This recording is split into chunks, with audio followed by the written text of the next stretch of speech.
How's it going, everybody? This is BeatTheBush. Welcome to the 7th episode of Don't Buy It, You Don't Need It. Now, in this episode, I'm going to feature the iPhone X only, and I'm only going to talk about the iPhone X and why you should not buy it. Now, I did a little bit of price estimate to figure out how much last year's phone depreciated if you bought it brand new. Now, the iPhone 7 Plus 32 gigabytes sold for $769, and about 1 year later, right now you can go on eBay and buy it for about $500. Now, this is eBay sold listing prices, so you're looking at about a $270 depreciation after 1 year if you bought it brand new yourself and then sell it yourself. This is roughly a 35% depreciation. Now, if you buy the cheapest iPhone X at $1,000, the estimate is that 1 year later, if you choose to sell it and perhaps buy a brand new one, again, maybe the iPhone 11 if they have it, or iPhone XS or something like that, you're going to get back about $650. This is a $350 of depreciation. Now, I put these numbers out there just to give you an idea how much you lose in depreciation if you do all the work yourself. Now, however, if you sign up with the carrier and do these upgrade plans where you can just give them the phone without doing any work at all, it's going to cost you $49.91 every single month for 2 years. Now, if you do it for the first year, it's going to cost you about $600, and then you get to trade in your phone. So out of pocket, it's going to cost you $600 instead of the $269 that it would have cost you to do it yourself, or an estimated of $350 if you do it yourself for the iPhone X. On top of the $600 you have to pay for the phone itself, you still have to pay for the service, which runs roughly between $50 to $80. Over 1 year, this is roughly $600 to $960 every single year. Now, if you add all this up together, if you choose to upgrade every single year and you choose to use one of the big carriers, it's going to cost you out of pocket about $1,200 every single year that you do this. Now, so far, I've only really told you about the actual cost of the thing. Most people would go, oh yeah, I'm willing to pay $500, $800, $1,200 for the privilege of using this brand new phone, because once you have it, you're gonna go, you can show it off and stuff. You can say, hey, look at this new augmented reality thing, and you can do all kinds of fancy stuff with it. Now, for me, I have to upgrade phones every once in a while, and I think in the past 10 years, I might have bought about 2 or 3 phones outright, and they're very expensive, like $500, $600. I have not bought service for the past 10 years because most of the time I can use the phone from my work as a personal phone, or other times, as of recently, I've been using Freedom Pop for the past about 3 or 4 years, where I have my own service plan. However, this is a free service. You might be a little bit confused about this free service, but I use an iPhone 5 with Freedom Pop. The voice data goes over VoIP, and I would have to say the voice data is not very reliable at all. People have a hard time contacting me, but I'm able to contact people pretty easily through chat, WeChat, Facebook Messenger, and things like that. So I use the chat channel as a more reliable communication channel. With the free Freedom Pop service, I do get 1 gigabyte of LTE service every single month for free. Now, I pay $0 for this in comparison to the $50 to $80 a month. And on top of that, I don't upgrade my phone every single year. I've used this iPhone 5 for 3 or 4 years. Compared to someone that has the latest and greatest all the time, they're spending about $1,200 more than me every single year. Now, I've done this for the past 10 years. Instead of, people like to say, oh, instead of, buying a coffee or whatever, let's say you invest it. Let's say you get 8% compounded annual growth rate over 10 years. Instead of spending $1,200 every single year, and if I invested instead, by the end, I calculated this already, I would get $19,000 more in the bank than someone who chooses to have the latest and greatest. Now, you have to understand, this whole time I've been using a phone. Most of the time I also have internet. Most of the time I can also call people. I can get texts and everything. I have the functionality there. The service may not be as good, and I don't get the immediate gratification and stuff. It's just kind of like shifting to a mode where I'm not on the bleeding edge. I still have an iPhone, okay? I still am able to use apps and things like that. But in the bank, compared to someone who upgrades every single year, I'm $19,000 richer than someone who does this. Now, I'm planning to keep on doing this for as long as I can, and every single 10 years, and I think I have, several more of these 10 years to go, it's just going to get worse and worse. It's not going to be $19,000 every 10 years. It's going to get compounded more and more. It's just a mode of changing your lifestyle and how bleeding edge you want to get. When you have the latest and greatest all the time, it's going to cost you a pretty penny. And in the long run, you'll realize that the quality of life does not improve dramatically. Because for me, having a slightly older phone, I still get all the services, all the essential services at least, as compared to someone who has the latest and greatest phone. Now let's talk features here. The iPhone X has a lot of great features, but which one of them do you think will materially improve your life? Now, this really depends what you're upgrading from. If you're upgrading from a flip phone, you're likely going to see a lot of improvements, because after getting a smartphone from a flip phone, you're going to see a lot of drastic improvements, such as access to apps and things. You have access to a really, really good camera.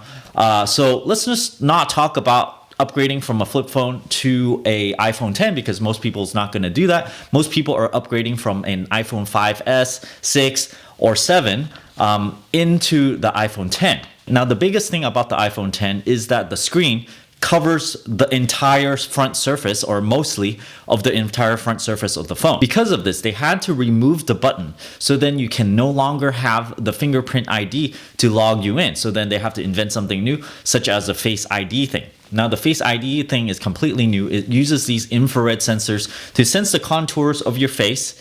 And this is likely hard to duplicate, but it's not impossible. Think about one of those square boxes with like 1,000 pins on it. If you stick it on someone's face, it's going to have the same contour as this person. So this might be a possible spoof for this phone. Spoof meaning that you're going to trick the phone into logging you in. In other cases, you might be able to log into someone else's phone by sticking the phone in front of them while they're sleeping. Although they might check that the eyes are open. So I don't know, maybe you paint eyeballs onto their eyelids or something in order to get into their phone. Let's just say with any given technology, especially with something brand new like this Face ID thing, people are going to find ways to trick it. And this is something that's going to happen, I believe, in the coming months. Now, do you really need this Face ID thing? I think it's only there just to replace that button so that you can have a larger screen. So it's not a necessity, perhaps. It's more like a replacement of the fingerprint ID, which only became necessary because your whole front face of the phone became a screen. Now, because you have this Face ID thing, they suddenly need to implement this whole neural network thing just so that it can adapt to your face. So then they have this neural engine thing. Well, do you really need this? Well, if you don't have this phone with the screen all over the front, then you may not need this neural engine thing. You may not need this Face ID thing. You may not need this screen to cover the whole front face. Now, what is this about the screen covering the whole front face of the phone? Do you really need this? This is an aesthetic thing. When you take out the phone, well, yeah, it's going to be smaller now because the bezels, it's all going to be screen instead. So you're going to have a larger phone, larger screen phone, but the physical dimension of the thing is going to be smaller. Now, is having the biggest screen possible on a phone really necessary? You can kind of argue probably not to me, because this is an aesthetic thing. You don't absolutely need this. Now, the iPhone X has other features such as wireless charging. Do you really need wireless charging? So having wireless charging, I think, will improve your quality of life just incrementally, because you do not have to plug this lightning connector into your phone for, it'll take you about 2 seconds every day. So it'll save you that much. Is this absolutely necessary? Well, you can argue, well, 2 seconds is kind of worth your time or not. To me, yeah, 2 seconds you can just kind of do away with. It's something really fancy and it's nice to have, of course, but it's absolutely not necessary. There are 3 additional things that are improvements, such as you have this Animoji thing where you have emojis where you can like move your face. Because of this infrared detection thing from the face detect, they can, just double up the infrared sensor there and use the data from there to animate your Animoji. So yeah, you're going to be talking to some people and they're going to have some Animoji, and maybe you don't have the iPhone X yet. So they're going to be like, haha, they can move around. This is great and all, but we have to understand how many people are actually going to use animojis. It's going to be great and all. It's going to be a new thing. People are going to go, oh, wow, you know, it's cool and all. But we have to see if people are going to use this in the long term. Are people always going to, like, if they laugh, right? Are they really going to try to record themselves, you know, laughing and then just send an emoji more often than before or not? You know, time will tell. I don't really know this. There are augmented reality games, which to me are pretty interesting. However, if you're not into these augmented reality games, well, you know, this is something that you may not need. And on top of this, augmented reality games are games after all. So if you spend a lot more time playing these things, then, you know, to me, you know, on this channel that I think, you know, generally a lot of games are a waste of time because you are essentially putting a lot of hours into it and you're not getting any anything back, any kind of skills, any kind of life skills. One additional thing that you're going to get better on the iPhone 10 is incrementally better color and higher brightness. Now, to me, I think if you go on a blind test or something, you're not going to be able to notice the color difference or the higher brightness. Most people cannot tell the better color. Some people are more sensitive to this. This better color, better brightness, it's going to incrementally improve your usability of the phone, perhaps.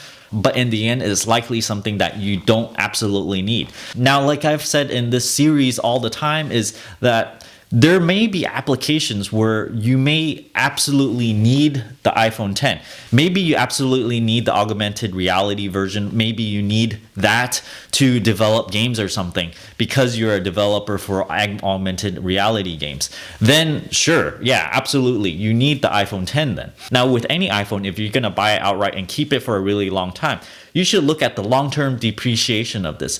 Now, we don't have data for the iPhone 10, but we do have data for the iPhone 5S, which has been out there for about 4 or 5 years already. As you can see here, once it's released, you know, the price got really high for some reason, so it's $800. About 1 year later, it dropped all the way to about $350. About 2 years later, it dropped all the way down to about $180. And 3 years later, it dropped all the way down to about $120. So if you study this chart from camel.com carefully, you will notice that Apple normally releases their devices sometime, you know, late September, and the phones don't really reach the mass market until maybe December, where they have produced enough and that most people have such phones. Once many people have these phones, you will notice that the previous versions of these phones drop dramatically. As you can tell over here on the chart, you can see sometime around, you know, about February is when the price of the previous versions of the phone dips dramatically. So